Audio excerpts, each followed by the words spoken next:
new privacy policy update. What exactly is this update, and should you choose to agree and continue using WhatsApp, or should you delete your account and stay away from it? Hi friends, welcome back to the channel. If you are new here, my name is Shri, and on this channel we explore and learn technology in the simplest possible way. And today we will talk about single most important thing for you from this WhatsApp policy update and what you can do about it. Last few days, many of us woke up to this screen on our mobile when we opened WhatsApp in the morning. I also saw this screen and I clicked on not now because I wanted to go into the details of what exactly is changing. So I did the same and I visited their terms and privacy policy. This policy was updated on 4th of January 2021, and in the key updates WhatsApp mentions three main points.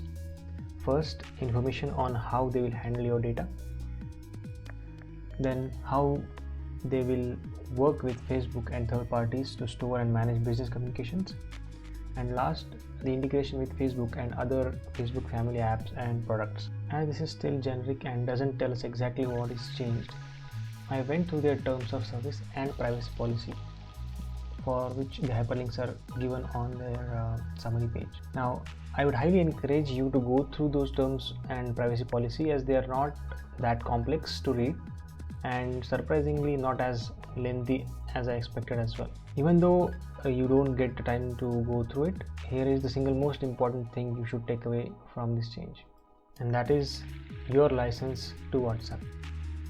As you can see here in the highlighted parts, it says that you grant WhatsApp a worldwide non-inclusive royalty-free sub-licensable and transferable license for what? To use, reproduce, distribute, create derivative works, display and use that information that you have uploaded, submitted, stored, sent or received on or through their services. If you pause for a moment here and think about it, what they are essentially saying is all your information, whatever you upload to WhatsApp, whatever you submit to them, whatever is stored in your account, whichever you send or receive through the services. So this can mean not just your messages and images and videos, but also your activities, and all that information is basically you are giving them a worldwide license, royalty free license, so you're not going to get any money, of course, sub-licensable, so they can sub-license it, transferable, so they can transfer the license, and what they can do with this information, they can use, reproduce, distribute, create a derivative works, so they can combine this information and create more information out of it, some insights sort of things, display and perform information, so some sort of processing on that they can do.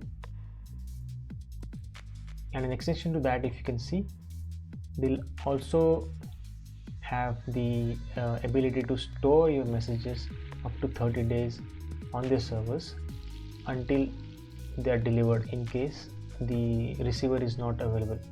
So both these points are pretty significant to understand. Along with that, I just wanted to highlight something which is specifically mentioned for United States or Canada users.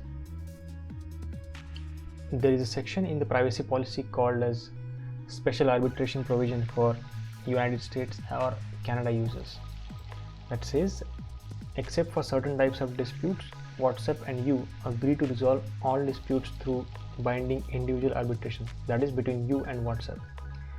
And they further mention that you agree that you waive away any right to have those disputes decided by the jury or judge, so you won't take them to court, or you cannot take them to court. And also you waive any right to participate in any class actions or class arbitrations, so any sort of action you can't take on WhatsApp except for those disputes which are mentioned in further detailed policy. So I suggest that people who are in United States or Canada, they should definitely go further into details of this and understand what exactly this means for them. Why is this happening now? So if you realize, we have been using WhatsApp for many years, and as you know, there are no free lunches. So we are always paying for it in one form or another. If you are getting it for free, then you are the product being sold, right? And in this case, we as a product is basically our private information, which is whom do you talk to, what do you talk about, what do you search, when do you wake up, where do you travel, what are your likes and dislikes, whom do you hang out with, whom do you click pictures with, who are your family, what are your spending habits, what are your political views, etc. And all this potentially a gold mine of information is sold to businesses and advertisers who then can target specific products that appear in front of your eyes on various platforms like social media and advertisements in your browser, on various websites you visit, etc. And this is how many internet age companies make money. Now, more pressing concern here is because WhatsApp is owned by Facebook, and now they are officially going to share your data, our data, with Facebook and its subsidiary companies and potentially third parties. And Facebook in particular doesn't have a very good reputation for protecting users' privacy and security, as we know from various incidents in past. And in general, as people, we are not so concerned about our privacy, mainly because of lack of understanding about the risks involved when your privacy gets compromised. So it's high time that we start understanding those risks and make informed decisions about what products we use. Alright, so given all this, what can we do now? So till 8th February, you have an option to click on not now, that is not accepting the WhatsApp's updated privacy policy. But beyond 8th February, you won't have any say in that. So you'll either have to delete your WhatsApp account or accept that policy if you want to continue. But there are a lot of other options, a lot of alternatives to WhatsApp, and so the most popular ones, which are secure and open source, are basically Telegram and Signal. So both these are free and open source and have a good reputation in terms of users' privacy, in my opinion.